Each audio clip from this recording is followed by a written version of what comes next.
નમસ્કાર દોસ્તો, સ્વાગત છે તમારું તમારી પોતાની YouTube channel GK by M K sir Gujarati GK પર.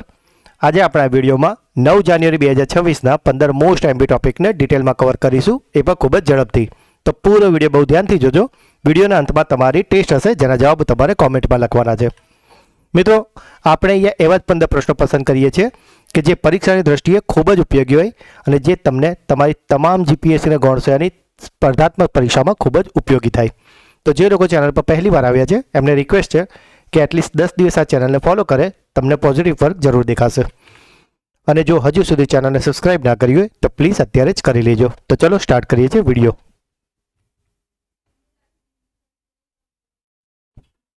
પ્રવાસી ભારતીય દિવસ દર વર્ષે કઈ તારીખે ઉજવવામાં આવે છે?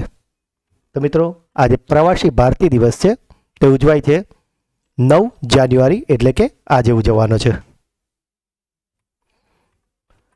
આ દિવસ 9 જાન્યુઆરી 1915ના રોજ મહાત્મા ગાંધીના દક્ષિણ આફ્રિકાથી ભારત પરત ફરવાની યાદમાં ઉજવવામાં આવે છે અને તેનો ઉદ્દેશ્ય પ્રવાસી ભારતીયોના યોગદાનને બિરદાવવાનો છે અને વિદેશમાં વસતા ભારતીય સમુદાયને તેમના મૂળ સાથે જોડવાનો છે. તેની સત્તાવાર શરૂઆત 2003માં કરવામાં આવી હતી અને 2003થી આ ઇવેન્ટ દર વર્ષે યોજાતી હતી, પરંતુ 2015થી તેને દ્વિવાર્ષિક બનાવી દીધી છે, એટલે કે હવે દર 2 વર્ષે ઉજવાય છે. અને આનું 18મી બેઠક 8થી 10 જાન્યુઆરી 2025 દરમિયાન ઓડિશાના ભુવનેશ્વરમાં યોજાઈ હતી અને હવે 19મી બેઠક થશે 2027માં. તાજેતરમાં ચર્ચામાં રહેલી ભૈરવ બટાલિયન સાથે પ્રાથમિક જોડાણ શું છે? તો મિત્રો, આજે ભૈરવ બટાલિયન છે તેનો સંબંધ છે ડ્રોન અને યુએવી ટેકનોલોજી સાથે. DEX, જેનું પૂરું નામ છે ડસ્ટ એક્સપેરિમેન્ટ, આ નામના પેલોડને કયા મિશન સાથે અવકાશમાં મોકલવામાં આવ્યું છે? તો મિત્રો, આજે ડેક્સ છે એટલે કે ડસ્ટ એક્સપેરિમેન્ટ છે, તેને મોકલવામાં આવ્યું છે એક્સપોસેટ સાથે, કે જેનું પૂરું નામ છે એક્સ-રે પોલારીમીટર સેટેલાઇટ. તેને ઇસરોના ફિઝિકલ રિસર્ચ અમદાવાદ દ્વારા વિકસાવવામાં આવી છે અને અવકાશમાં માઇક્રોસ્કોપિક કણો અથવા તો આંતરગ્રહીય ધૂળને માપવા માટે તે ભારતનો પ્રથમ પેલોડ છે. ઉત્તર પ્રદેશના કયા શહેરમાં દ્રષ્ટિહીન લોકો માટે પ્રથમ બ્રેલ લાઇબ્રેરીનું ઉદ્ઘાટન કરવામાં આવ્યું છે? તો મિત્રો, જો તમે આ ચેનલના વિડીયોને દરરોજ જુઓ છો તો થોડા દિવસ અગાઉ જ આપણે તમને જણાવ્યું હતું કે બ્રેલ દિવસ ક્યારે ઉજવવામાં આવે છે.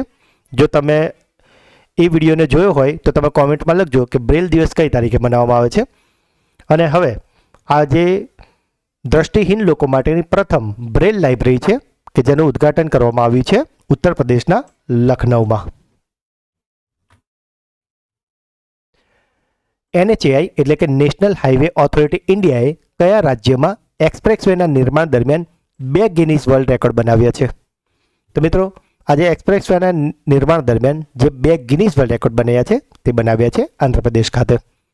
એકચ્યુઅલી દોસ્તો, NHAI એટલે કે નેશનલ હાઈવે ઓથોરિટી ઇન્ડિયા હતી, તેમણે રોડ બનાવતી વખતે 100 કલાકમાં 115 કિલોમીટરનો લાંબો ડામરનો રોડ નાખવાનો રેકોર્ડ બનાવ્યો છે અને સાથે જ એક પર્ટિક્યુલર ઝોનને ખૂબ જ ઝડપથી બનાવવાનો પણ એક રેકોર્ડ બનાવ્યો છે. આ રીતે તેમણે 2 ગિનીસ વર્લ્ડ રેકોર્ડ બનાવ્યા છે.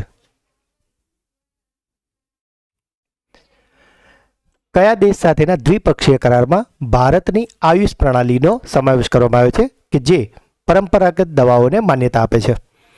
તો મિત્રો, આ જે કરાર કરાયો છે તે ઓમાન અને ન્યૂઝીલેન્ડ સાથે કરાયો છે, માટે આપણો જવાબ આવશે ઉપરોક્ત બંને.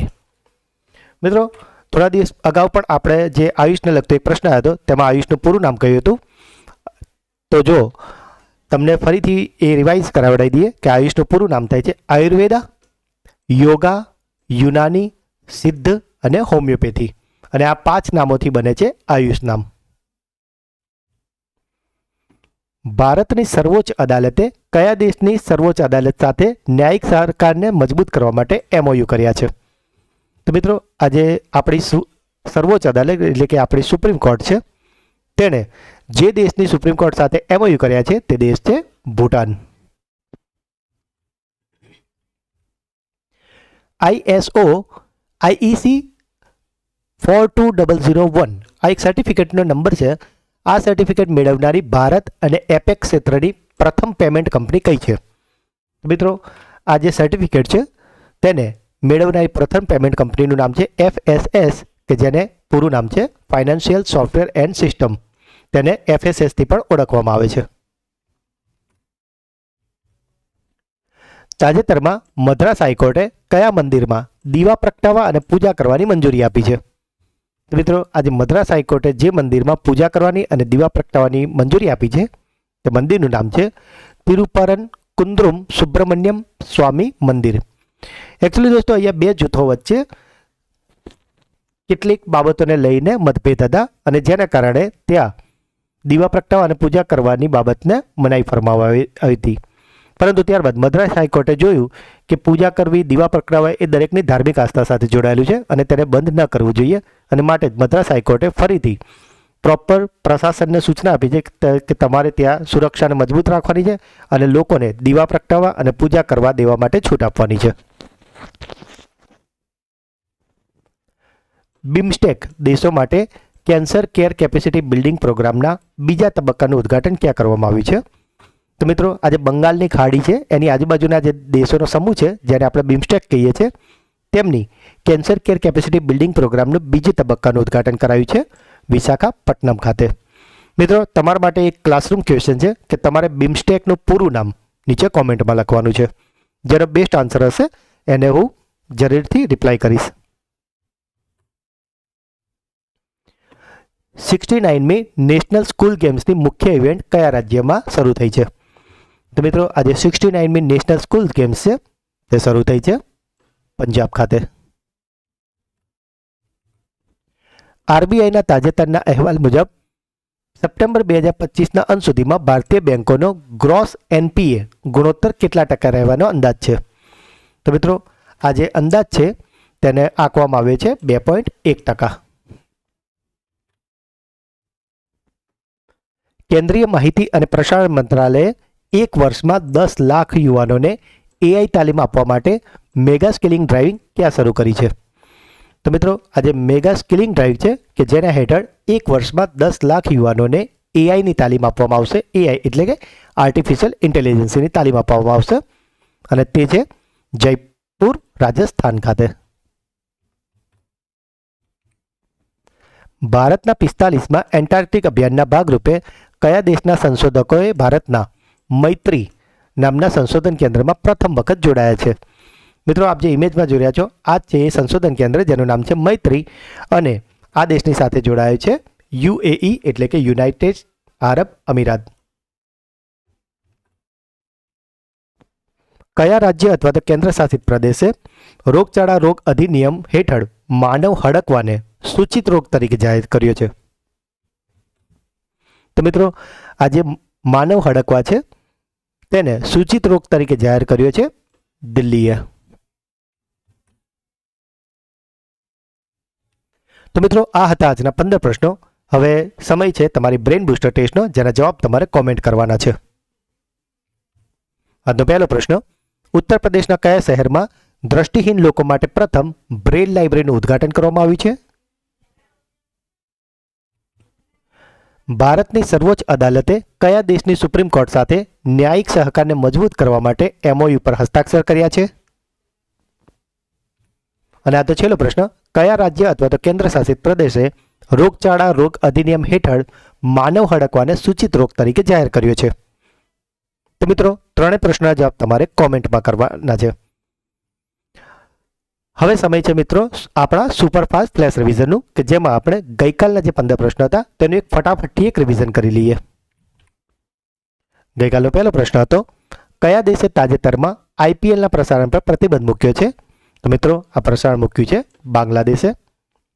જાન્યુઆરી 2026માં વૈભવ સૂર્યવંશીએ યુથ વનડેમાં સૌથી ઝડપી અર્ધશતક ફટકારનાર કયા ખેલાડીનો રેકોર્ડ તોડ્યો છે?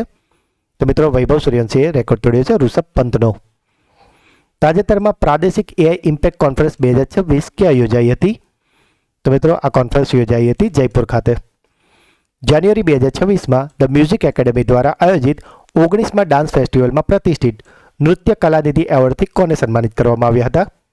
તો મિત્રો આજે નૃત્ય કલાનિધિ છે તે અપાયું હતું ઉર્મિલા સત્યનારાયણજીને. ભારતીય સેનાએ વર્ષ 2026ને કયા સ્વરૂપમાં ઉજવવાની જાહેરાત કરી છે. તો મિત્રો 2026નું વર્ષ ઉજવાશે નેટવર્કિંગ અને ડેટા કેન્દ્રિતતાના વર્ષ તરીકે. જાન્યુઆરી 2026માં એમ્સ દિલ્હીએ દર્દીઓ અને તેમના પરિવારો માટે કોના સહયોગથી આશ્રય નામનું નાઇટ શેલ્ટર સુવિધા શરૂ કરી છે? તો મિત્રો એમ્સ દિલ્હીએ સહયોગ લીધો છે CRPF એટલે કે સેન્ટ્રલ રિઝર્વ પોલીસ ફોર્સનો. UAEમાં યોજાયેલી IAME UAE કાર્ટિંગ ચેમ્પિયનશિપમાં ડેબ્યુ કરતી વખતે ટોપ 5માં સ્થાન મેળવનાર પ્રથમ ભારતીય મહિલા અતિકા મીર કયા રાજ્યની છે? તો મિત્રો આજે અતિકા મીર છે તે છે જમ્મુ અને કાશ્મીરની. ભારત સરકારે કયા દેશના ઉદ્યોગપતિઓ અને વ્યવસાયિકો માટે EB4 નામના નવી વિઝાની કેટેગરી શરૂ કરી છે? તો મિત્રો આજે EB4 વિઝા છે તે શરૂ કરાય છે ચીન માટે. 2 જાન્યુઆરી 2026ના રોજ રામનાથ ગોયંકા લિટરરી એવોર્ડ સમારોહમાં કોને લાઈફ ટાઈમ એચિવમેન્ટ એવોર્ડથી સન્માનિત કરવામાં આવ્યા હતા? તો મિત્રો આજે રામનાથ ગોયંકા લિટરરી એવોર્ડ છે તેમાં લાઈફ ટાઈમ એચિવમેન્ટ એવોર્ડ અપાયું છે કન્નડ સાહિત્યકાર ડૉક્ટર ચંદ્રશેખર કંબરને.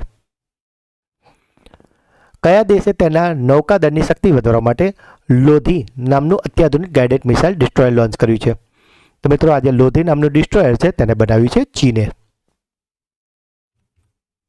પ્રજાસત્તાક દિવસ પરેડ 2026માં પ્રથમ વખત કર્તવ્ય પથ પર ભારતીય સેનાની કઈ વિશેષ ટુકડી કૂચ કરશે? તો મિત્રો આજે ટુકડી છે જે પ્રથમ વખત કૂચ કરવાની છે તે છે પશુ ટુકડી. કયા ઐતિહાસિક સ્થળ પર કુષાણ સમ્રાટ વાસુદેવના સમયના લેપિસ લાઝુલી પથ્થરના સિક્કા અને અવશેષો મળી આવ્યા છે? તો મિત્રો આ છે પાકિસ્તાનના તક્ષશિલામાંથી મળ્યા છે. કયા દેશે તાજેતરમાં 4 જાન્યુઆરી 2026ના રોજ તેનો 78મો સ્વતંત્રતા દિવસની ઉજવણી કરી છે? તો મિત્રો આજે 78મો સ્વતંત્રતા દિવસ હતો તે હતો મ્યાનમાર દેશનો. DRDOએ તેના દુર્ગમ વિસ્તારોમાં તૈનાત સૈનિકો માટે સ્વદેશ નામની સ્વદેશી ટેકનોલોજી વિકસાવી છે. તેનું મુખ્ય કાર્ય શું છે? તો મિત્રો આજે સ્વદેશ છે કે જેને DRDO વિકસાવી હતી તેનું મુખ્ય કાર્ય હતું ખારા દરિયાના પાણીને પીવાલાયક બનાવવું. અને ગઈકાલનો છેલ્લો પ્રશ્ન હતો જાન્યુઆરી 2026માં કઈ રાજ્ય સરકારે સ્થાનિક સંસ્થાઓની ચૂંટણી લડવા માટે 2 બાળકોના નિયમની આવશ્યકતાને નાબૂદ કરી છે? તો મિત્રો આ નાબૂદ કરનાર રાજ્ય છે તેલંગાના. તો મિત્રો આ હતા ગઈકાલના 15 પ્રશ્નો જેને અત્યારે તો આપણે ખૂબ જ ફટાફટ રિવિઝન કર્યું છે પણ ગઈકાલના વિડીયોમાં આપણે એને ખૂબ જ ડિટેલમાં અને સારી રીતે સમજાવ્યા છે. તો જો તમે તે વિડીયો ના જોયો હોય તો તેની લિંક નીચે ડિસ્ક્રિપ્શનમાં આપેલી છે તેને જરૂરથી જોઈ લેજો. આ વિડીયોની PDF તમને અમારી ટેલિગ્રામ ચેનલ પરથી મળી જશે કે જેની લિંક પણ નીચે આપેલી છે. અને મિત્રો જો તમે આ ચેનલના વિડીયોને દરરોજ જુઓ છો તો તમારી તમામ સ્પર્ધાત્મક પરીક્ષાઓમાં આ ચેનલ તમને ખૂબ જ ફાયદો અપાવશે. તો મિત્રો જો આપને વિડીયો ગમ્યો હોય તો તેને લાઇક કરો. જે પણ પ્રશ્નો પૂછવામાં આવે છે કે જો તમારો કોઈ ડાઉટ છે અને સાથે જ તમે કઈ પરીક્ષાની તૈયારી કરો છો અને આજે તમે કેટલા કલાક રીડિંગ કર્યું છે એ પણ તમે કોમેન્ટમાં લખજો. અને વિડીયોને તમારા વોટ્સઅપ ટેલિગ્રામ અને મિત્રોમાં શેર જરૂરથી કરજો. અને જો હજુ સુધી ચેનલને સબસ્ક્રાઇબ ના કરી હોય તો પ્લીઝ અત્યારે જલ્દીથી કરી લેજો. તો મિત્રો મળીએ છીએ એક નવા વિડીયોમાં. ત્યાં સુધી ભણતા રહો, આગળ વધતા રહો. જય હિન્દ, જય ભારત, જય ગુજરાત.